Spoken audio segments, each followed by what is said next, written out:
All right, I got my friend Dan Wolgin with me. He's the CEO and one of the owners at ammunitiondepot.com. He's a father, he's a husband, he's a friend of mine, he's a great guy, one of the smartest guys I know. He really knows how to take complex thoughts and simplify them. We get together every few months and talk business, and I'm always impressed by the way you break things down. Very kind. And I'm honored because one time we were driving, you and I, and this is when we first started getting to know each other, and we drove to Kissimmee, where you have a distribution center where your business sells out of. And after we talked for a while, you looked over, you were driving, and you said to me, "You're different. You think things really differently." And maybe some people would be offended by that. For me, it was an honor because ever since I was little, I stood out, and then I found a strength in that. So the fact that you pointed that out to me. Yeah, well, the fact that we're here, I think, shows that you think different. Yeah. All right. So, man, I don't know what you thought you were going to accomplish when you were a little kid, but you're working your way to get to $1 billion in sales in your business. That's the goal. Yeah. So what did you even imagine those words would be said about you and your business? You know, it's a funny thing to think about. I remember, I guess I wasn't quite a kid. I was probably in my mid to late teens, and my grandfather and his generation in my family were pretty successful, real estate developers mostly. And I was thinking about one of his brothers, and it had come up that he had a goal. He'd recently passed, I believe, at this time, and it had come up that he had a goal for his life of what he wanted to achieve. Surely many goals, but in particular a monetary goal. And I was never told what the goal was, nor was I told if he hit it. I bet that he did, and my guess is that goal was a 9-figure goal. And at that time, for the first time, I really thought about, do I have a goal? And I thought, yeah, I'd like to be a billionaire. So am I going to make it? I don't know, but I'm going to try. So that at such an early age, that got into your psyche. It did, but at that point, the focus was on the money. And it wasn't until later in my life that I kind of realized the money's a tool. So why? Why do I want that? What am I going to do with that? What's it going to mean to me, the people that I love and care about around me? And, what kind of impact can I have on the world as a result? So that's become more important to me now. Absolutely. And that happens with our friends who've made money. The shifts, it starts shifting. What does the money even mean? Now you start, okay, the money's no longer an issue. So then you start focusing on other things. So what does it mean for you? You have X amount of money, you have security, you have a good business, you have potentially other projects and investments. Money's not a factor. Now what? Yeah, I mean, for me in my personal life, it means freedom, really. And so part of that is just the entrepreneurship journey. But when you're an entrepreneur in the beginning and you're not making any money, you're really not free. Yeah. You're a slave to yourself. Yeah, and you're working 16 hours. You're a slave to your business. Yeah, exactly. You're working 10 to 20 hours a day, sometimes 6-7 days a week. But once you start to achieve some success, it really frees you up to structure your time however you want. And it's not like when you're out of you never stop working as an entrepreneur because you're always thinking about something. Exactly. So I'm at a baseball game. I'm at the baseball game. I'm there, right? It's 3:00 on a weekday or whatever. I can do that. The flip side is you're always, the back of your mind, some amount of your compute, some percentage of it is always allocated towards that long-term problem you're working on, some long-term strategy, or, whatever weird thing might have happened that day that you're still trying to process. So the structure of my life with entrepreneurship and then achieving some level of success has really freed me up to have that kind of flexibility in my life to be there for my family and to do the things that I want. In the long term, because I'm nowhere near my goal at this point, in the long term, if I'm able to achieve my goals, it really allows you to have an impact then on the world, give back in the ways that you think are important. Because the reality is our entire culture is a construct, and it's constructed by us. And so as a collective, right? And so each individual person gets to leave some impact on that, and the broader you can communicate your vision, the more impact you can have on individuals' lives, teach those values, whether that's through educational impacts or by giving.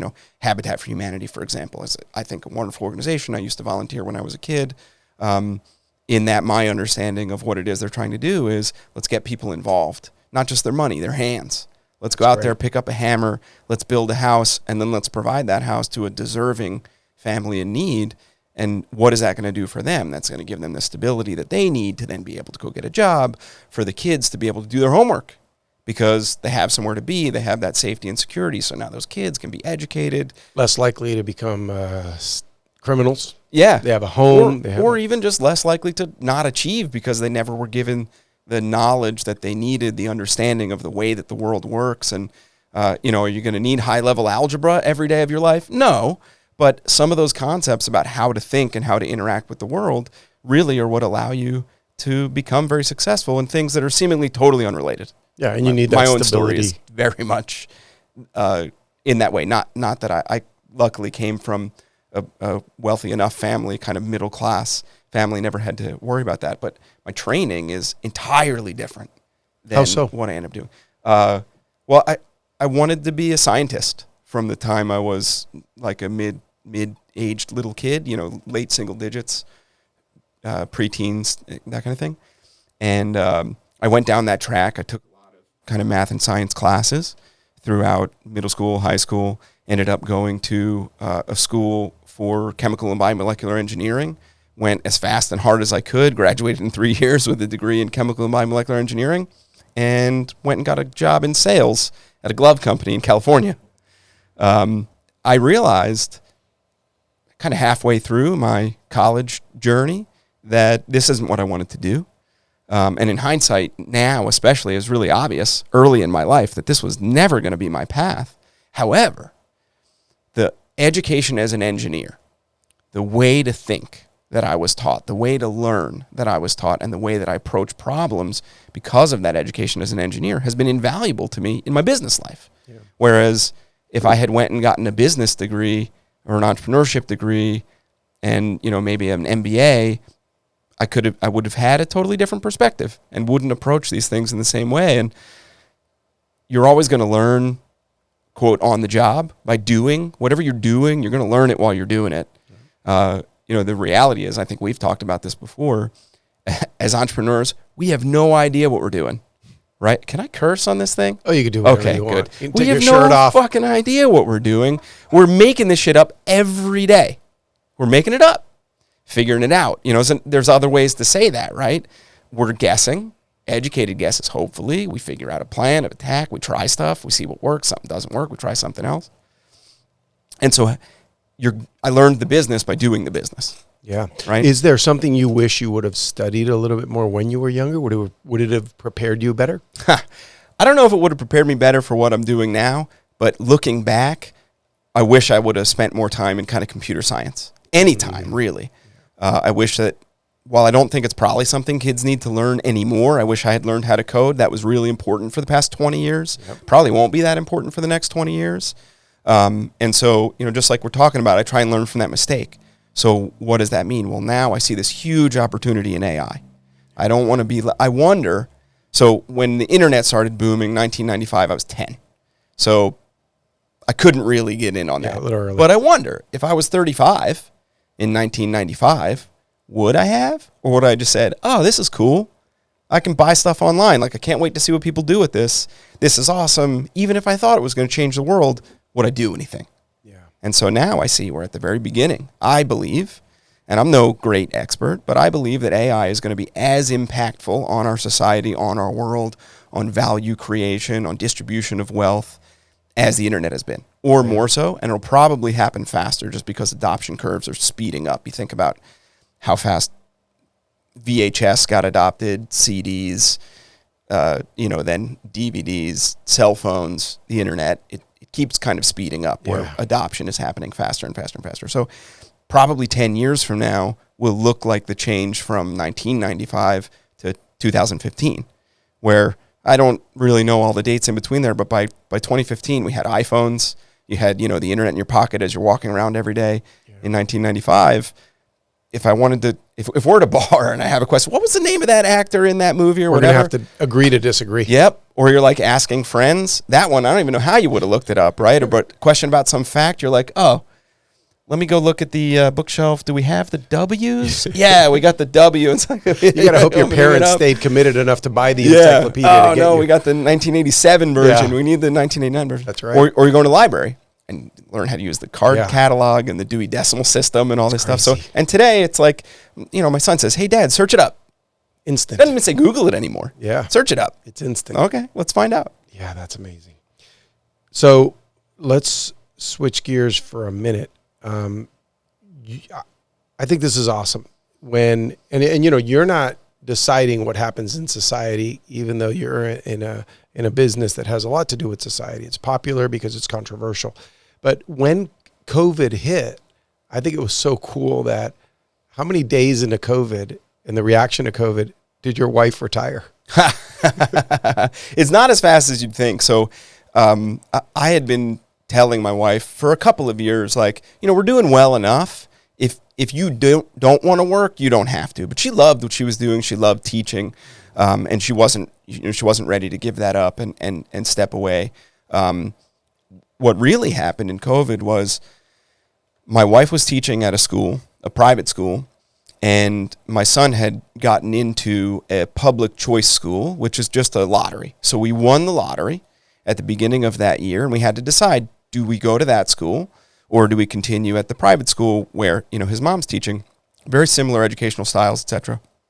And so we said, well, hey, we won the lottery, let's go. And if we don't like it, we can always go back to the private school. Now, things changed a lot in South Florida because of COVID, so it's probably not true anymore. There's waiting lists everywhere. It's very hard to get in. Everybody moved here. However, at the time, it would have been true. And so my wife was teaching at one school, and my son was going to another school as COVID hit. And so COVID hit, we all went home. Now, my wife was the director of instrumental ensembles, but, for the less initiated, she was a band director. She taught instruments and how to play music and stuff to middle school and high school kids. She had to do that on the computer. Online. She was doing that online. And my son was going to, I think at that time, kindergarten online. And so we got into the summer, and she starts wondering, well, what happened? I'm super busy. Business is, taking off. What happens if I have to go back and teach in person, but the kids are still home and taking, classes virtually? And I said, that'll never happen. The private schools, they'd have so much liability if they did that and something happened because the public schools didn't do that. Of course, as often happens, particularly in that relationship, I was totally wrong. That's exactly what happened. But she had the foresight to decide, I think this is the time. I'm going to step away and I'm going to retire. I don't know that she likes to call it retire. I love saying that she's retired, but yeah, she probably works harder now than she did when she was in school. But what has it meant for your family having her? Oh, I mean, it's transformational for the family. So I think, first of all, it allowed us to have a third child.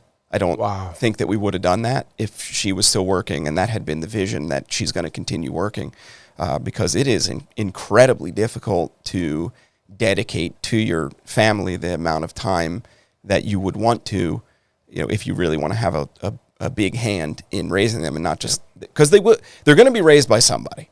So, if we're not intentional about it, then their friends, the neighbors, the people in your community, their school teachers, they're going to raise them. They're going to instill their values into them. Yeah, so you decide in that situation if you're going to play a bigger role. Yep. And so in doing that, it allows me to keep doing what I need to do at the business to keep growing, achieve my goals. And she really empowers me to be able to achieve my goals in both those places where I know that what I want to happen at home with my family is going to happen because she's there taking care of that. Yeah. And I help her in every way that I can. And I can go and try to make happen in my professional life what I want to make happen there. And I can also frees me up to dedicate time to myself in continuing kind of education. So we're part of a group called Entrepreneurial Organization. It's one of many groups out there where you have access to all of these kind of educational opportunities, whether that be speakers or just other business owners, how we met, who have a different perspective and, an equally valid perspective. And many, many successful people who can share their perspective and kind of teach you how to be a better person and a better business person, better father, all those things. But yeah, again, freedom. Yeah. Right? Well, it helped that along the way, as you were trying to maybe drop seeds to your wife, hey, maybe one day you don't always need to work if you don't want to. I'm sure you reminded her occasionally. A couple of times. But it helped when you're hitting 7 figures in sales a day sometimes, right? Yeah. It definitely helped. So I had been saying for a while, you don't need to. Once kind of what we had prepared for manifested itself, we didn't expect the global pandemic to come, but our business was always built getting ready for some spectacular increase in demand. Once that really manifested itself in that way, and we were able to kind of optimize and take advantage of it and really do very, very well financially, it definitely changed the game. Yeah. From that perspective. I was in a similar position many years ago. I was trying to get Jessica, my wife, to consider not working as a registered nurse anymore. She had done it since she was in her, 19, 20 years old. Mm-hmm. And it wasn't until she was 30, right when she turned 30, that she retired as a nurse after 10 years. But it wasn't me. I kept trying. I kept saying, look, we're doing really well. It was my accountant. When my accountant told my wife and said, look, whatever you're making, 50 grand or whatever it was back then, as a nurse, it's all going to taxes. You're at the high tax bracket, the highest.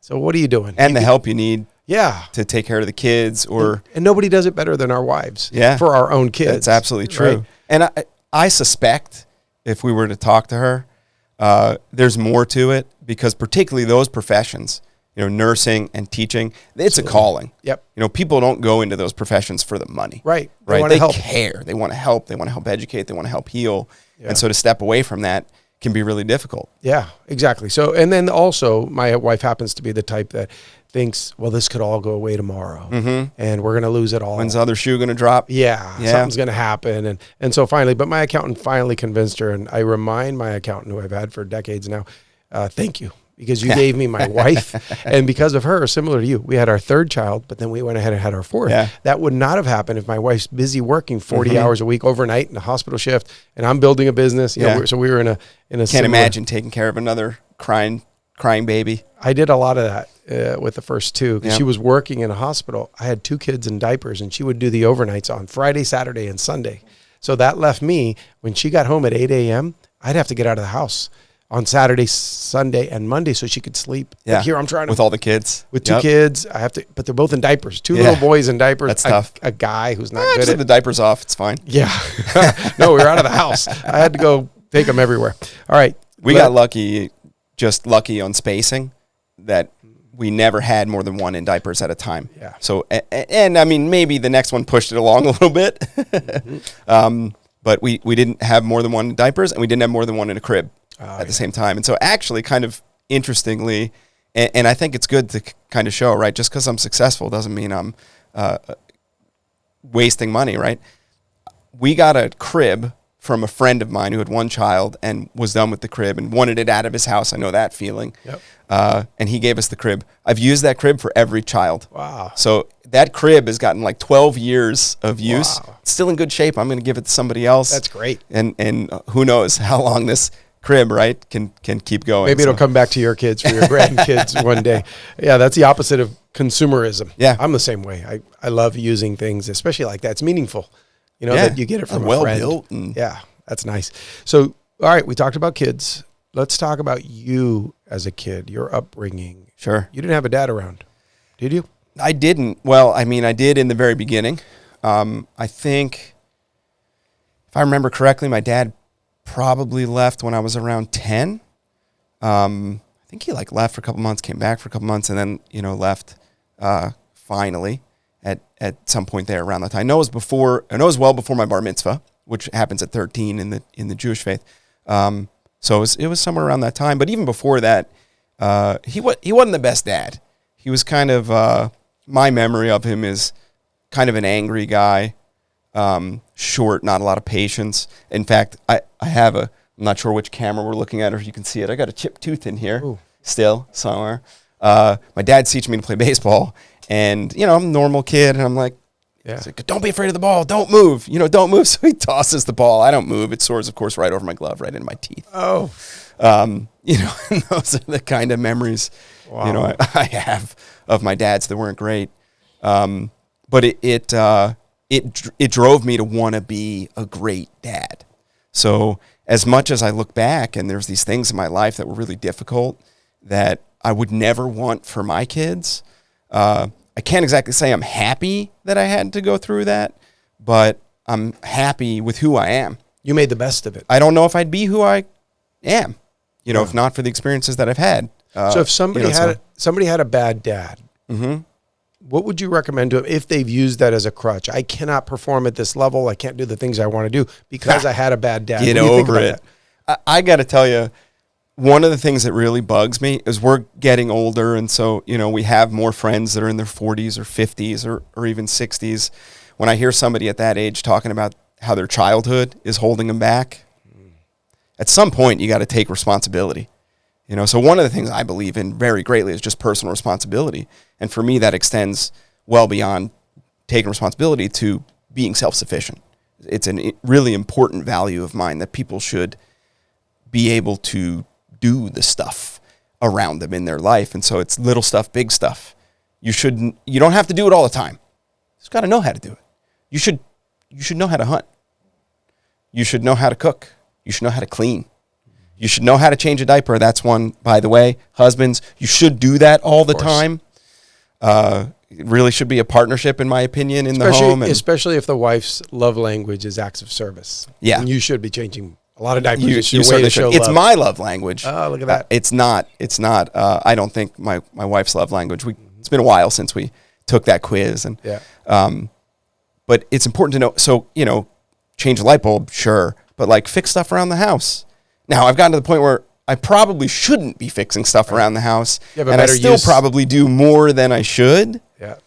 But it's important to me that I know how. And it's important to me to pass that information along to my kids so that if they want to call AAA to change the tire, fine, go for it. But you should know how. Yeah. You should know how. That's a great way to approach that. So it's a big pet peeve of mine. People are like, oh, my parents weren't there when I was a kid, and so that's why I can't achieve this thing that I want to achieve in my life at this point. It's like, or I can't be a good father because my father wasn't. Yeah, I never learned how to be a good father. Yeah. Well, so I think we're learn now. Yeah. I think we are not. Here's my theory on this. My mom taught me how to be a good dad. She had to be both parents. Yeah. And she did an admirable job. And you learned from both, from that side.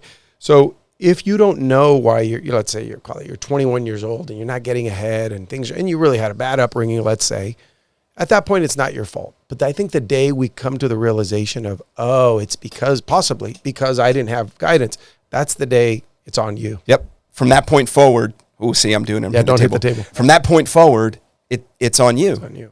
Now, that doesn't mean it's going to change overnight. It's not like, if you realize that and it's been a year and you're not a millionaire, you're a failure. No, come on. But you got to start. It just starts with recognizing that and then figuring out how in your sphere you can make incremental improvements.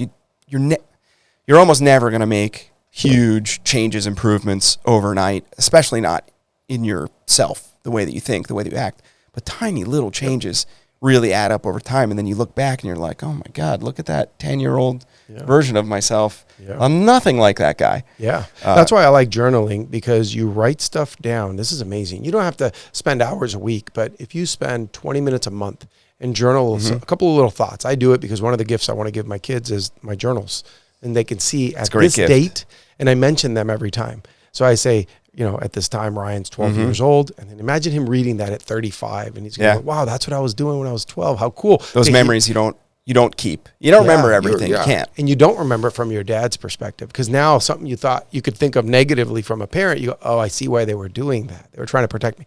So that's it's a nice gift that I like. I forgot what I was going to say about that. But anyway, so let's go back to your business. Sure. How that you didn't found this company. I did not. And you weren't set up to start it or come in as the CEO. Nope. So I think your story is interesting, how there was an opportunity, you jumped on it, and now you're the CEO and a large shareholder of the company. How'd this whole thing even happen? Started with failure. So I had tried to launch a business with a partner, and it's kind of a winding road. I'm trying to raise capital for a fund, and one of the people trying to raise capital from offered me a job, and we weren't doing so hot, and so I decided to take the job. They got bought 3 weeks later. They shut down the division that they hired me to run. Ended up with an opportunity again with that friend that I had launched the business with and somebody else, and we raised the fund, and then the rating agencies changed their rating criteria, which kind of blew up the plan for the fund, so we had to wind that down, right? So lots of kind of failure over the course of a period of a year or two. And I'm trying to figure out what to do next. Do I want to stay in finance? Do I want to go back kind of into entrepreneurship. I'd been an entrepreneur as a kid, and just reaching out to my network to kind of see what opportunities are out there. And at this point, I'm living in South Florida, and I'm considering, do I move back to Philadelphia? Do I move to New York? Is now the time, finally, to move to San Francisco and be a tech bro and learn how to code or get involved with, with some company or whatever? And I really liked living here. I had a house. I was married at that time and wanted to make a family here. I love South Florida. I hope that I live here at least for some portion of the year for the rest of my life. And I reached out to one of my former CEOs, and he said, "Oh, you should talk to your cousin." And what are you talking about? Yeah, I started a business. They're doing well, but they need help.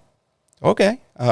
So this person is actually was my cousin-in-law, or I think at the time actually my ex-cousin-in-law, and the friendliest divorce I've ever seen in my life. Like, books should be written about if you're gonna have to get divorced, this is how you do it. But that's another podcast.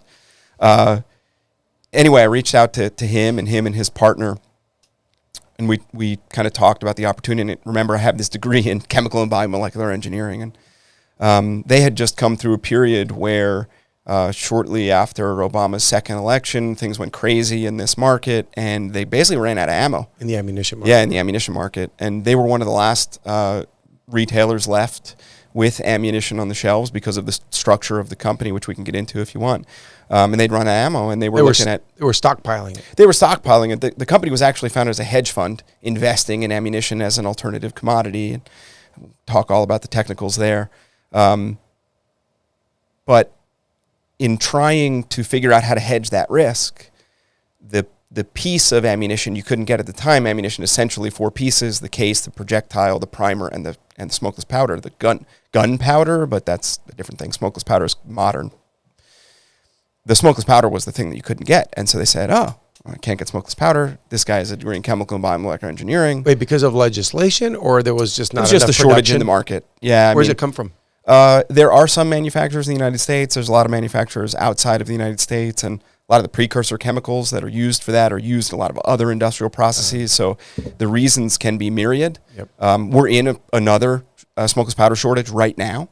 It has extended for a long time. This time it's been caused by the amount of artillery being used in Ukraine-Russia war. Wow. and the amount then of production that's being dedicated towards that. A couple of other things. There were some disruptions in supply and, whatever. So obviously, with big markets, a lot of reasons that impact. But so they bring you in because this is. They brought me in. They said, "Hey, can you write a feasibility study for us on manufacturing smokeless powder?" And I said, "Well, I don't know anything about it, but sure, give me 3 weeks."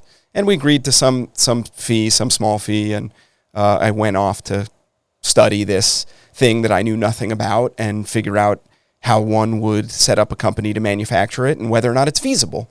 And I finished that project, and I presented it to them, and I told them, "You don't want to do this. First of all, you could maybe bootstrap it for $10 million, but it's probably more like a $50 million job. I don't know if you could get EPA approval to set up a new one of these right now. And if you mess up, you're going to leave a smoking crater in the ground. So, you don't want to do this. But what if I came on and started a wholesale group for you?" So we started talking about that. Wait a minute. What did that have to do? You just jumped into a It separate had lane. nothing to do with it, but obviously in talking to them for the past couple of weeks to get information about this, I recognized from those conversations, and I'm sure that they had dropped a hint once or twice, that there's this opportunity to sell into the wholesale market, and they're not really doing it now, and they've considered launching a group or whatever, but they don't have one. And one of the owners had a friend that they had kind of maybe earmarked to do this, and so they were maybe in conversations with them, but I guess that didn't work out. And eventually they said, "Sure."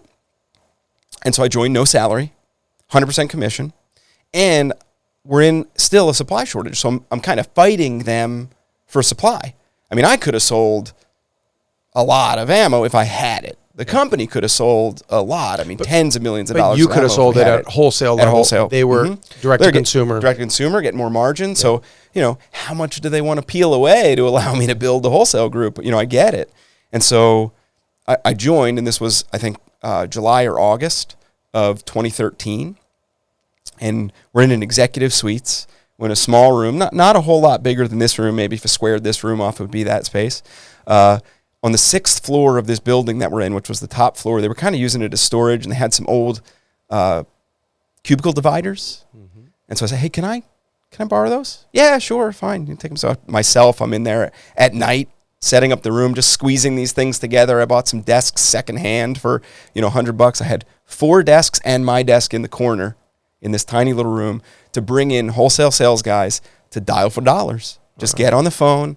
I had grabbed a list of every licensed firearm dealer in the country. I said, well, it seems like a good place to start. Dial. We were using, I think, Salesforce as CRM, and I just set them up, showed them what to do, sent them off to the races. Here's price sheet, go.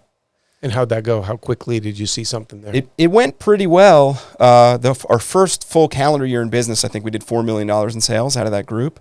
What kind of margins do you get on that in that time? At that time, they were probably better. It varies. Sometimes it's as high as 45%. Sometimes it's 10, 12%, which is tough. It's tough to make a business on 12% margins, I'll tell you. Yeah. But that gross profit, probably similar to the net profit. You had very low overhead there, right?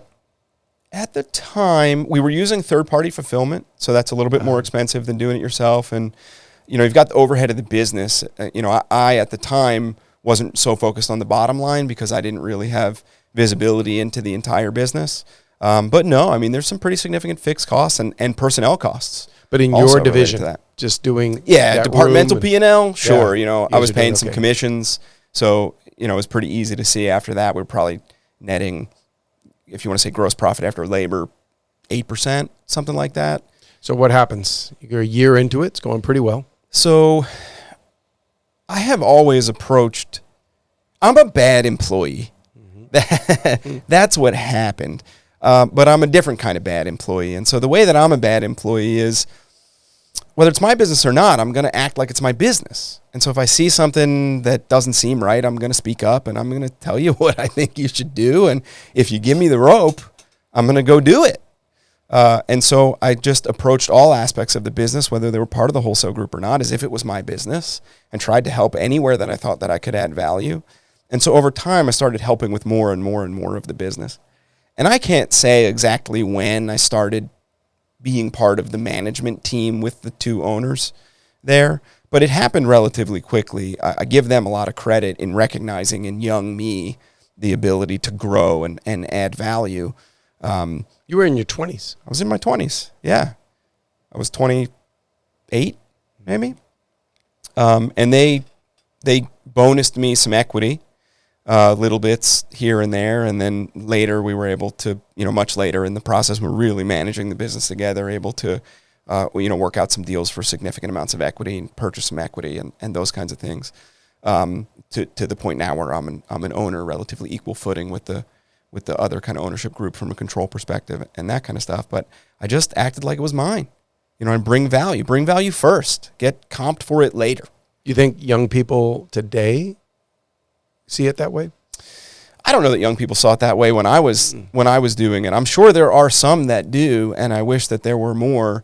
I think that particularly when you're young and you don't have the life experience to see what's important and understand, and maybe you've been taught to have that victim mentality, that you're really worried about getting what's yours, and I better make sure that I negotiate up front, that extra $1,000 in salary, I better push for that. My philosophy had always been the opposite. Let me work for it, and then let me go and say, hey, look, let's talk about what I did. Yeah. And now let's talk about comp going forward. So I left college, I went out to LA and I worked at this glove company. I was only there for 11 months. And the reason I was only there for 11 months is because of the amazing CEO at that company. I know that sounds weird, but he had told us about how when he was working at a company that he was introduced to Dale Carnegie, and there's a whole kind of educational program there or whatever, and he paid for us all our sales guys to go do that, to go do the Dale Carnegie kind of learning experience. And it taught about how to sell better, but it also taught about entrepreneurship. And I realized finally, that's my path for sure. I need to go that path. And I started looking at doing some stuff out there in LA, and I started talking to my family for funding, really. And my great uncle, the one I was talking about before, said, there's somebody I want you to talk to. He actually it was a really funny, I'm sure I'll get it wrong, but basically I was talking about opening up a retail shop, which is funny because now I'm back in retail. But he said, every retailer wants to be the wholesaler, and every wholesaler wants to be the distributor, and every distributor wants to be the manufacturer, and every manufacturer wants to be the bank. Be the bank. Yeah. So, okay. What do I know? Okay. What does that mean? He said, I want you to talk to somebody. So he introduced me to a business owner, a CEO down here, who I did eventually go into work for. And when I talked to that CEO early on, he said, you sound like a really smart guy. I want you to be a part of, my business. Come out, interview. I interviewed in a whole bunch of different departments, and they kind of made a place for me. But he said, I won't ask you to take a pay cut. And then when they finally gave me an offer, it was a 25% pay cut. I didn't negotiate. You took it? I took it. I saw the opportunity there to move. First of all, my grandparents were down here. And so it gave me the opportunity to move to South Florida, be close to my grandparents who were older at that point. They're both deceased now. And that was important to me. I was really happy about that. But also it was a great opportunity to continue to learn, to further the improvement of myself through learning. And that early part of your career, almost don't work. First of all, 20 years later, you're not going to notice the difference of $10,000 in salary, 20 years ago, or even 30 or 40 or $50,000 in salary. So go wherever you think you're going to be able to learn, and worry more about learning and exposing yourself to as much as you can than you do with how much you get paid and how many vacations you can take or whether you can buy that thing that you want or whatever. You'll do that later. I promise. If you take that goal and you have that mindset, you're going to be able to buy all the stuff that you want to buy later in your life. And so, luckily, again, I'm blessed. I've been so lucky in my life. So like I got plucked out of this opportunity to that opportunity. It wasn't because of any great thing that I did, except for maybe being ready to take advantage of that luck. And you were willing to take a risk in a way. Well, and it wasn't, so to continue on the story I was trying to tell, it wasn't but maybe a year until I was making, twice as much as I had made before. And if I had said, no, you told me I wouldn't have to take a pay cut, and now you're asking me to take a pay cut and whatever, that whole opportunity might have disappeared. My whole life could be different. I think people miss opportunities all the time. And you mentioned, because I asked about young people, and you said it's because they don't have the life experience.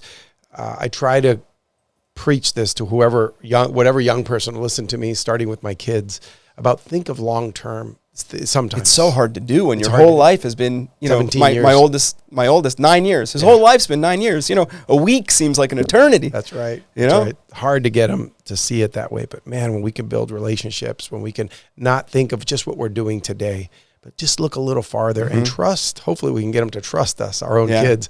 If not, you come talk to my kids. I'll talk to yours when it's ready. Yeah, they don't listen to us. Listen to us. From like 13 to 23, they're not going to listen to your parents. No, but they'll listen to your parents' friends, maybe. Yes, that has happened for me. Yeah. I've had a friend of ours, Noah, talk to my oldest a couple of times, and that's been helpful. Because then he'll come back and say, hey, he's so smart. And it doesn't matter that I said the same thing. Wait, I said the same? Yeah, no, it's irrelevant. It really does come to the ability to delay gratification, to know that there's something that you want and be willing to wait and work for it. There's a flip side to that, which is you don't want to delay gratification forever. Yeah. If you die with a pile of money, you probably could have done better. Yeah. So there's a balance there. Yeah. But certainly earlier in life and probably up through your 30s, your focus should be heavily on delaying gratification, setting yourself up for the kind of life that you want, thinking about what kind of life do I want? Figuring it out. Because who knows? Like you don't know at 10, age. 20. I'm not even sure now what kind of life I want. That's right. But I have an idea that I'm sure will change as I continue to age and learn new things, and my kids teach me new things, and I see new perspectives, and all those things. New things get invented around me. And we do the groundwork initially to get us in that position where as we learn and get to a new position, we could say, well, now I'm ready to do that. I've built the wealth of passive income, whatever was needed. If we can try to take a step back and pay attention, be introspective, be vulnerable, those skills are really important skills to be able to do that. If you're not so vulnerable, I guess people hear that a lot. What does it really mean? Really, it means not being afraid to be embarrassed. You don't really have to be embarrassed about those things, but traditionally, talk about things, admit things that you might feel embarrassed about, and not being afraid to be wrong. It's okay to be wrong. And so if you're not willing to be wrong, then you can't ever change that image of a life that you set at 19. Right. Because, well, if I change it, it means I was wrong. That's right. How many people probably in their 40s, 50s, and they're still living that 19-year-old? Still chasing, whatever their dad told them or their mom told them was the life that they should get. I tell my kids, kind of jokingly, but not really, the only laws you can't break are the laws of physics. That's it. Now, there's other laws you don't want to break. You've got moral laws, which you don't want to break because it's important to be a good person, a good moral person. You got the laws of your country, your community. You don't want to break because, well, it's kind of hard to have a good life if you're stuck in jail or whatever, right? So there's constructs you need to work in, but the only laws you can't break are the laws of physics. That's right. There's there's free will for all the others. You can do anything. Yeah. So nothing has to be the way that it is. We're making it all up as we go along, and we always have been, which means anything can be changed. So do you, as an entrepreneur who has to bend the rules within ethics, and we're breaking rules all the time, societal rules, by doing our own thing. What do you teach your kids? Do you ever say like, well, I know it says don't walk right now on the sign, but there's not a single car and there hasn't been a car here for 10 minutes. We can go ahead and cross the street. I think it starts with core values. So like you mentioned, within the bounds of ethics, what does that really mean? Table stakes core value to be a good human, in my opinion, is integrity. And so if you have integrity, then you can approach bending the rules from a place where you're not going to do anything you really shouldn't. So, that example, well, it depends where you are. It's really a safety issue, right? What is the underlying reason for this rule? Let's look at that and see if it's reasonable in this situation. The other night, there was a heavy storm. I was driving back to our house. There's a street light. The light's not working. And so I need to make a left. I'm never getting the signal that I need to make a left. Am I going to sit there all night? Of course not, right? I'm going to wait until there's a safe moment for me to be able to do it. Am I breaking a rule? Yeah, I am. I ran a red light. I made a left at a red light. But given the circumstances, that's what made the most sense in that situation. I'm sure if there was a cop there, they are not going to pull me over for that either, right? Because it's very obvious in that situation that's the right thing to do. So I try to teach my kids to think bigger than themselves. I think that's the most important thing when you're talking about not towing the line is be considerate. It's not just you. How is this going to affect the other people around you? If you've got a car barreling down the road and you step out into the street and they need to slam on their brakes, and it's not just am I going to be safe, but also in that situation am I going to engender safety around me, right? I like what you said about the reason for that rule, the reason for that law. We talk about that a lot. Some of them, there are no reasons. Yeah, it's just dumb. No good reasons. Some idiot messed it up for the rest of us. Somebody paid money to somebody to make sure that some rule got passed the way they wanted to. It benefits them. Absolutely. What's it like for you? Because your oldest is 9? 9, 6, and 2. Okay, so what? You guys have dinner together all the time? We don't. The kids have dinner together and we're there with them, but we don't yet have dinner together as a family just because of schedules. And so the kids eat at like 5:30 or 6, super early for me to eat, but then we start going to bed. The youngest goes right from dinner into bath and bedtime. Yep. And then shortly after him, the middle one's going into bedtime, and shortly after her, and then you guys eat? Going to bedtime. And then we eat. Yeah. Okay. So we're usually eating between 8 and 9, which ideally we could all eat at like 7, so hopefully we're able to get there as the kids get older, but then we supplement that. It's a failing really on my part. I would love to eat dinner with my family every night. It's an area that we just haven't lived up to that ideal that we have for our own family, but we supplement that with like on the weekend, we'll go have meals together. So we'll go have lunch together, whatever. We had instituted a tradition, which we've been reasonably good at upkeeping, which is to have dinner together on Friday nights on Shabbat, and that I make pizza.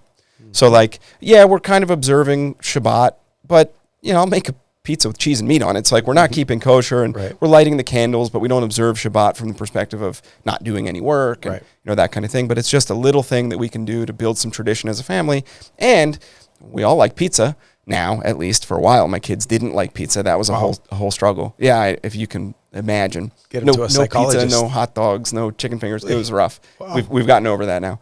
But we all like pizza, so we'll all sit down and have pizza together, which is nice. So we try to make sure that we have some of that in our life, even though we're not getting it every day. Like we would love to and hope that we do when the kids are a little older. Yeah, good. It is.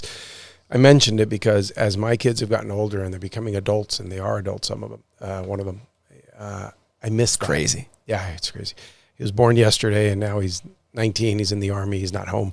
So He's crushing it. yeah, he's doing all right. So then I miss looking. You know, I sat in my same spot, and my wife was here, my daughter was here, this son was here, this one. Everybody's got their spot, and there's an empty chair. Yeah, and then now the other one's 17, and 3 days a week he's away at college, not too far, FIU, but he stays there for 3 days. So, man, there's holes in it. And so I'm just sharing. Seasons of life. Yeah, it hurts a little bit. I miss it. Those were beautiful times. I took it for granted. You have to enjoy it while you can, and it's so hard. We say the days go slow, but the weeks go fast. Oh, yeah. Because when you're in it, and, you know, this one's screaming and crying, and this one, whatever, you know, like, it's hard, and it's hard to be like, oh, isn't this great? Yeah, no, those moments suck. Those moments suck big time. But, you know, there'll be a last time. There'll be a last time that you have to deal with your kids screaming and crying about nonsense. And you know, the good things, there'll be a last time you wash your kid's hair, and there'll be a last time that you read them a bedtime story, and you don't know it's the last time. Yeah, you don't know. Until like way afterwards. You're like, it's been a while. Yeah, he doesn't want it anymore. Yeah, right? Hey, you want me to read you? No, I'll read it myself. Yeah, exactly. So it's important to try to, again, take some time, step out of it a little bit to try to get that perspective, look at it from the outside, and like, let me appreciate this moment. Yeah. This is a great reminder you just gave me. When my 10-year-old Austin comes into our room and says, Mom, can you come read me a story? Sometimes I think, he's taking her away from me. Mm-hmm. But that was a great reminder, because he's not going to ask for that much longer. He sure won't. Yeah, those days are going You'll get to do it again when they have kids. Yeah, yeah. And with 4 kids, we have a theory that maybe we'll get 8 grandkids. Not bad. Yeah. We'll get a chance to relive this. And I think that's 16. Or 16, whatever it is. We'll take whatever it is. But I think that's even sweeter, like as a grandparent, because you're not under those stressful situations. You're not sleepless at night. No, I had kids for the grandkids. How so? So I'm a planner, right? Things don't always go to plan, but I'm a planner. I've wanted 3 kids for a while, and we had 2, and we got the match set, right? And so a lot of people stop at that point. And I had explained to my wife, you know, that I desired to have 3 kids, but I was very happy with our family, and I kind of left it with her, but not in like I'm going to be upset if you don't come. Like I'm totally cool either way, but I'd be happy to have 3. Well, I wanted 3 kids because I want that big family, and I don't have a big family, so you got to make it. If you want it, you don't have it, you got to make it. Yeah. So you got to make that big family. So, if I have 3 kids, I'm much more likely to have a lot of grandkids. So if I have 3 kids, and I get 2 grandkids from each of those every other month, I get to, you know, do a grandkid thing. So I got a month of grandkid stuff, a month of my own stuff, a month of grandkid stuff. It's all 6. For retirement. Perfect I got 6. Number. So, you know, maybe we get 9, maybe we get 3, maybe we get none. Yeah, who knows? Certainly possible, but you know, I'm a see. Planner. So kids for the grandkids. That's when the fun. That's when the fun really happens. Yeah. So in 20 years, we'll see if this interview aged well, based on how many grandkids you get. Hopefully, my grandkids don't hate me. Yeah, I'm sure they won't. All right. So, being a man, being a husband, being a father, what do those things mean to you? Because it seems like those are important to you. These things. They are. Yeah. I think a lot of times the necessity to learn and grow in those areas of your life is ignored. And it's because, you know, life's hard. So if you're scraping by to put food on the table, it's hard to think about personal growth. And I recognize that. And so I feel very blessed to not be in that position where, you know, I'm not scraping to get food on the table, and I can think about those things, you know, where can I spend some time to be better? But it's important to try to be, and by the way, I think even if you are scraping by, you probably still have opportunities to be better. And maybe the scraping by part isn't in your control. There's other parts of your life that probably are in your control that you can improve just a tiny bit. First is showing up, right? Being a good father, being a good husband. You got to show up. Mm-hmm. So you got to figure out how to show up. Because if you're working 100 hours a week, it's really tough to show up. So you have to be able to be there. And I figured out how to do that in my life in this particular way. But there's plenty of ways to do that that aren't, you know, entrepreneurship and owning your own company. So you got to figure out what that means, you know, for you. As far as being a good man, I think there's core values that you have.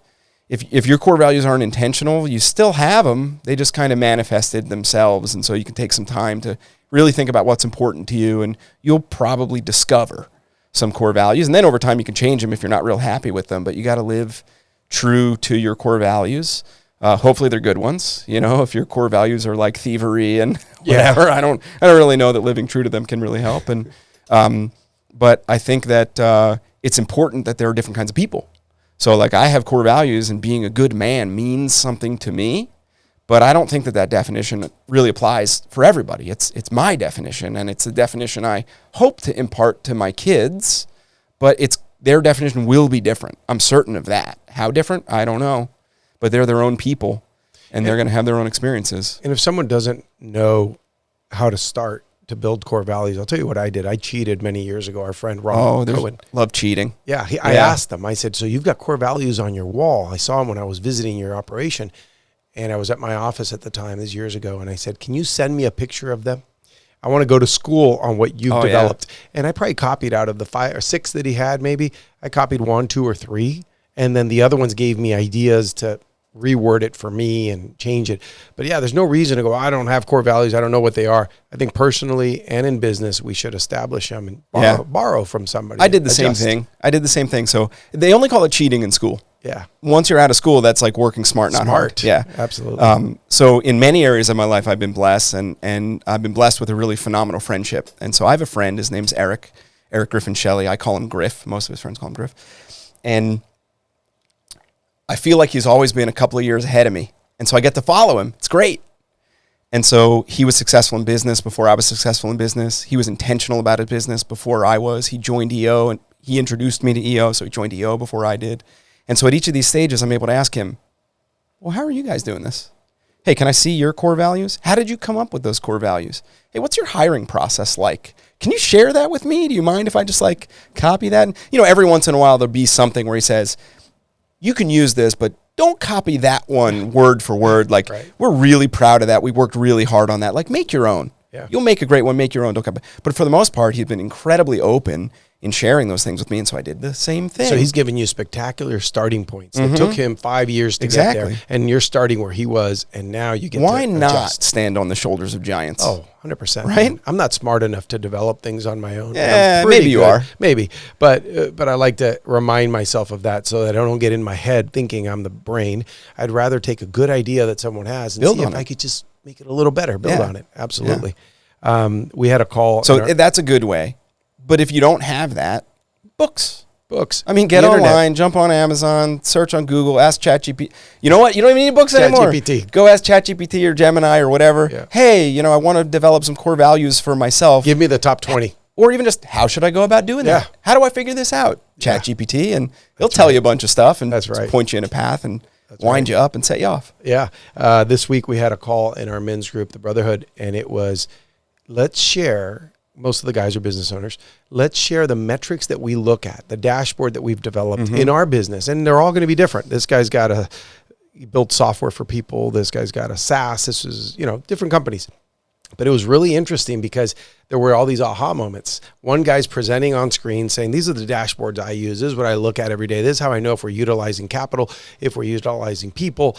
And then someone got a moment where they go, I'm going to twist that for me. And then it's that person's turn to share, and the other one, and the other one.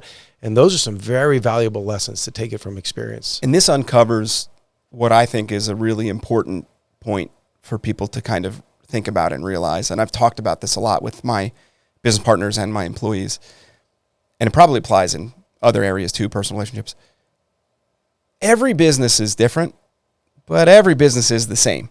So there are a lot of ways that your business is exactly the same as every other business out there. The brand new business that's a solopreneur that hasn't done any revenue yet, and Apple or Nvidia and everywhere in between. There are things about those businesses that are the same. There are a lot that are different. But it doesn't matter how different a business is than yours. There's something there for you to learn. Yeah. Yeah. And so similarly, it doesn't matter how different somebody's life is than yours. There's something in there for you to learn. Yeah, you just have to be in that community and get close to those people. We do it as forum mates. We're not in the same industry at all, and we get to learn off of each other and each other's take. So tell me, let's go back to the business for a minute. Sure. You're selling other people's products. Mostly. Tell me what you're not, because that part, we get it. You buy at a lower price from a distributor or the brand, and then you sell it. If only we're so simple. Yeah, well, a lot of in-between stuff. what's going on with your own things? What are you doing that's your own? Yeah, so we've developed some brands over the years, and we manufacture those brands both ourselves internally, and we white label manufacture. And the reason that we do this is, particularly in our industry and especially with ammunition, there come supply shocks. Or I should say, there come demand shocks. It wipes out the inventory. Yeah, the supply market cannot keep up with. It can't react that fast. The demand is so great that it empties everybody's warehouses. It empties all the distributors' warehouses. It empties all the manufacturers' warehouses. And they can't just pump it out like that. It takes time, and they've seen this before, the manufacturers, and so they don't necessarily want to react to every spike in demand with doubling capacity, because then they're not going to need it. Yeah. They're going to at some date in the future. They paid overtime for it, and now they're going to sit on the shelves for a few years. And they invested, tens of millions or hundreds of millions of dollars, right? So there come these areas of supply constraint in the business. It's a cyclical business where it is cyclically supply constrained. And in those supply constrained periods are where the margins get really big, because just standard supply demand economics, there's way more demand than there is supply, and so prices go up. We participate in that to an extent. Some of our competitors really go nuts, and I have screenshots from times where I've seen a box of ammo that at the time was selling for like $8 for $100, or before that supply spike, selling for $100. Like, that's maybe too much, right, to go that far. But we participate as well, and a lot of times our costs will go up in those environments. Our retail price will go up as well. Our margins will expand a little bit. But if we can manufacture ourselves, we can supplement our supply in those periods of times with our own manufactured goods. And so we can rev up a little bit and turn our own manufactured goods from, 2, 3, 5% to 10, 15, 20%. And control your own destiny. Your margins are better on that. So do you ever... margins are better sometimes. Sometimes. Like in periods where there isn't increased demand, I could buy that ammunition for cheaper than I could make it myself. So it's not purely like a margin recapture play, which we do that too. There are other areas where we have stuff manufactured for us or manufactured ourselves under a brand just for margin recapture. If I can cut out the distributor and the manufacturer and be the manufacturer myself, I pick up some margin. And so instead of 12%, it's 18% or whatever. I'm making these numbers up. Do you sell that as bulk, or do you have a brand name on it? We've got brands on it, so it depends on what the product is. If we think it's going to benefit from being packaged well, then we'll package it well. If we think that it's really not, we're not going to be able to get a higher dollar value, or the customer is going to accept it equally, then we'll package it in bulk. And how much are you and your partners willing to invest capital in times of low demand to really bolster up your inventory and fill up that warehouse? Do you do that? We do. We have a financial hedging mentality when it comes to investing in the business. And so we like to test things small. And if they work, we'll get bigger and bigger and bigger and bigger and bigger. And so we try to anticipate increases. There's things that drive demand that you can anticipate. An election, for example, right? Or democratic control of the House, the Senate, and the executive branch. That's likely to increase demand. We can plan for that. We can increase the amount of product that we have in the warehouse in anticipation of that. Sometimes we're wrong, and we end up stuck with some higher priced goods or way more than we want. It takes us, a number of months to kind of work out of that. But the beauty so we try not to go too far. But the beauty, because I hear you say that, but see, I was in the fashion world. You take some risk on, is red going to be in style? You've got a Winchester 9mm. 9mm Luger is going to be in style for a long time. So and it lasts, for our purposes, forever. 100 years or something? Yeah. So exactly. Keep it dry. You could take a 20-year-old box ammo off the shelf and use it, and it would perform just the same. As long as it wasn't wet. Difference. Yeah, it had to be stored properly, but you wouldn't notice a difference. And so obviously that a 20-year time scale is absurd for a business, right? So for our purposes, it lasts forever. It has no expiration date. Amazing. And so we can work out of it, but the market moves. I mean, the supply market, my costs really move a lot. It's a commodity good to a certain extent. And so if I load up at the wrong time, my cost might be more than the retail price, and I gotta take my medicine at that point. You can't hide and ignore the books and ignore the market and just keep it listed at too high a price. And, you can't do that. It's a recipe for disaster. And so you got, oh man, we were wrong. Yeah. We got to take our medicine, take our loss, sell it at market. We don't get to decide the market price. It's a commodity, really. So sell it at market. So you guys watching like polls right now for the election coming up? We don't watch polls anymore. We watch the betting markets. Really? Because the polls are so influenceable. And when you call somebody and ask them, hey, are you going to vote for Trump? Hey, are you going to vote for Kamala Harris? They might not want to answer truthfully.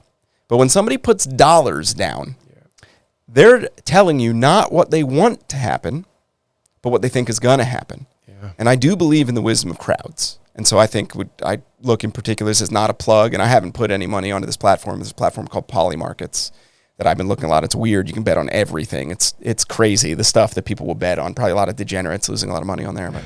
But it moves, kind of all the time. And so you can see the effect of a debate. You can see the effect of some bad rally or somebody said something or whatever. And Poly Markets? I think it just gets you closer to the people. Whereas if you're looking at polls or you're listening to the media, skewed. It's got to spin, right? I mean, I don't want to get into that and like whatever you believe about the legacy media in our country or whatever, but everybody has an agenda. Oh, yeah. And so everybody's got to spin. The more you can remove that agenda, the more real of an answer you're going to get. I can't think of a more real place and less of an agenda than I'm trying to make money. Yeah. By putting my money at risk. 100%. So that's what we watch. Yeah, that's interesting. Poly Markets. Poly Markets is the one. There's many out there. I don't condone degenerate gambling. Right. If you're an adult and you have the money to lose, don't bet anything you can't lose. Go for it. Have fun. But just knowing it's out there, that's pretty interesting. It's cool. So it's funny because you run a very respectable ammunition business, and we haven't really talked too much about ammo, or because the guys who like that, they've already heard all the conversations about ammo. It doesn't change that much. We've talked about you as a person, as a man, husband, father, friend. But I would like to know, what do you shoot? What do you carry? What kind of firearm do you like? Sure. I'm gonna be a politician and answer the question I want you to ask instead of the question you asked. People ask me sometimes, like, "What's the best gun for me?" I say, "Well, what do you want to do? Mm-hmm. Is it for home protection? Is it for fun at the range? Are you going to go hunting? Do you want to go long range shooting? Whatever." So a lot of people in particular are most concerned when it's to carry or for personal protection. And I say, first, no safe, no gun. So get a safe first. But then it's the gun you're most comfortable with. So you got to go to the range. Usually it's my friends ask me, I said, I probably have everything you're interested in. Let me know. I'll bring them all. We can go to the range. You can try them. The one that's most comfortable in your hand, that you're most proficient with in shooting, that's the best one. There is no best one. So me personally, Glocks are Glocks for a reason. So I'm a big fan of those. As far as what I carry, because Glocks are a little big and I like the capacity, I like the Sig Sauer P365. They make one, or make, I'm not sure, called the SAS, Micro SAS. They were going to discontinue it, then they didn't. SAS is not for British Special Forces. It stands for SIG Anti-Snag. And so a lot of the things that might stick off out of it are kind of streamlined with the frame. I like it because I really like to pocket carry. When I carry, I don't carry all the time, but when I do, I like to pocket carry instead of wearing it. I find I'm too fat to appendix carry, and I don't like small of the back and that kind of stuff. So I want to make sure that it's not going to snag, as I'm pulling it out of a pocket holster. Does it have a pinky extension? Does your pinky? So there's extended magazines, and that is what I use because my hands are kind of wide in this direction, not that big, but wide. So like big grips are too big for me. But the distance from my kind of pointer to my pinky is a little bit larger. So yeah, it has a little pinky extension. But if I'm wearing clothes that I can't carry that in, and I feel like I want to carry the Ruger LCP, which is actually in 380, it's teeny, teeny, tiny. It's no fun to shoot. Sorry, Ruger. It's no fun to shoot. It almost comes out of your hand. It's very snappy is the kind of the term. You really feel that recoil. It has a pinky extension. It's still not long enough to get my pinky on it, and so you're really gripping it with these two fingers, but it works, right? I look at firearms and carrying the self-defense side. It's insurance. I don't expect to get into a car accident. I don't expect to burn my house down. In fact, I'm nearly certain it's never going to happen. doesn't mean I'm not paying for insurance. So I'm nearly certain I am never going to have to pull a firearm in self-defense. I don't put myself in situations where that's likely to happen. But if I'm more on that end of the spectrum, then it's insurance. Yeah. Yeah, as long as you don't go to stupid places at stupid times with stupid people, you avoid 99% of what's out there. You just avoid the stupid people, you're probably good. That's a big one that most people should. I really like clays shooting. It's really fun. It's like golf with shotguns. So there you can spend, I don't know, probably $200,000 on a firearm if you want to. I think it's a lot like golf where like if you're not that good, the better firearm's not going to make you any better. Right. I have an over-under. Beretta is a well-respected name in that space. Beretta 686 is another like very well-respected model in that space. That's what I use. I've got 3 of them so that I can bring friends. Yeah. And then insofar as just like going to the range and shooting, I have 2 favorites. So there's a company called AR-57 that makes an upper that is for a caliber called 5.7 by 28. And it's a really small caliber. You can fit 50 rounds in a small magazine, and the way that it sits on the firearm and the way that it interacts with the action and the chamber, the brass is ejected down through the mag well on the standard AR platform. It's just very cool, super fun to shoot. So I really like that one. And the other is it's also a Beretta. I'm not a Beretta shill, but it is also Beretta. It's called the CX4 Storm in 9mm. It's a carbine, so that means basically just that it's shorter than a full-length rifle. But does it qualify as a pistol? No, it's a rifle. Oh, it's a rifle. It's a rifle, just carbine length. It's a shorter rifle, and it's super comfortable. Again, super fun to shoot. And this is for putting holes in paper, right? You're talking about like hunting or self-defense, and neither of these are good self-defense. They're probably neither of them are good for hunting. So just fun, because the reality is most of this market, it's just toys for boys. It's fun. Let's go to the range, indoor or outdoor, and put some holes in paper or put some holes in a soda bottle or whatever, right? It's fun. Yeah. Which, by the way, I say, like, we're very lucky in the industry that shooting is fun because people try it and it's fun. And they consume. And so they do it again and they consume. Yeah, right? And so, like, even people who are like super anti-gun or let's put it another way, they're not comfortable having a firearm in their house. Fine. It's not for everybody. Sure. Even those people, if they're open to it and they go with a friend and they go to the range and it's good range and they have a good friend, and it's fun. It's fun. They're going to have fun. They're going to want to do it again, even if they never get comfortable carrying or having a firearm in the house. It's definitely not for everybody. I don't think everyone should have a firearm. If you're not comfortable with it. Well, I don't think everyone should have a sports car either. That's right. Yeah. Yeah, and if you're not properly trained, don't buy one. You don't need to have one. It's not for you. You're absolutely right. Don't listen to him, folks. Buy a gun. What you said is absolutely right. I wanted to get a new everyday carry, and I got a broad amount that I rented, at the range, and then I just went dwindling it down, and it came down to the P365, which is great for concealing. It's tiny, lower capacity compared to what I ended up with a Glock 43X, and also what I decided with was just how I put them through the paper. Yeah. With the Glock, I was able to keep them tight. With the SIG, it wasn't as comfortable, so I was spread out. 43X, if I remember correctly, it's got a bigger grip, so it's going to be easier holding your hand. It shows target reacquisition probably easier. Yep. And those kinds of things. And I happen to know Joel pretty well. I know how you carry. I won't reveal to all the listeners at home. But the way that you carry, it's much more reasonable to have a larger firearm. Okay, good. Whereas you're not going to as easily be able to get that in and out of your pocket. So I guess I spilled the beans. He doesn't pocket carry. A buddy of mine, we went to the range. It was like a competition shooting. Put your hands over your head, wait for the buzz. And he was not missing. Steel was ding, ding, ding, ding, ding. He was doing everything. He was amazing. His name's Ray.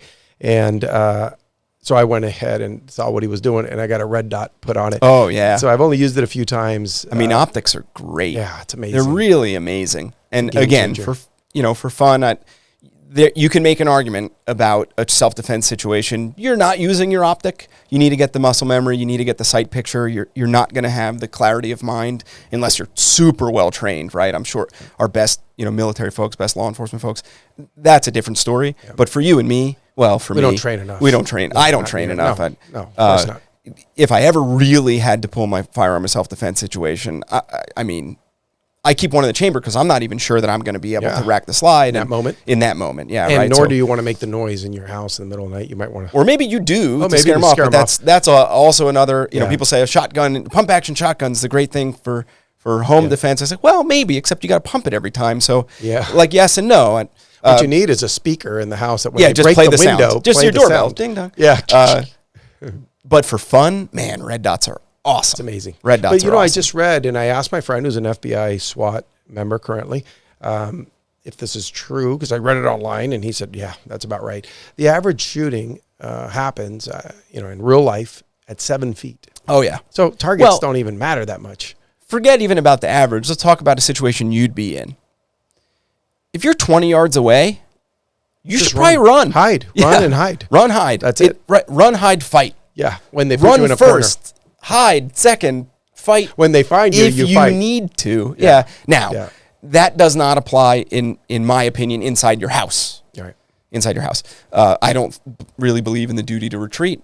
And we live in Florida. We live in Florida. We don't have that duty. At the same time, you want to be reasonable. You know, your daughter's boyfriend, not mine, but your daughter's boyfriend comes over in the middle of the night. You don't want to shoot him, right? So like, let's be. You got to be discerning. You got to be reasonable about how you're going to engage with potential threats and identify those threats and that kind of thing. But yeah, in a situation where you're concealed carrying and have to engage, it's going to be my understanding is it's very, very close. Your car is blocked in, and someone's breaking your window and about to shoot you.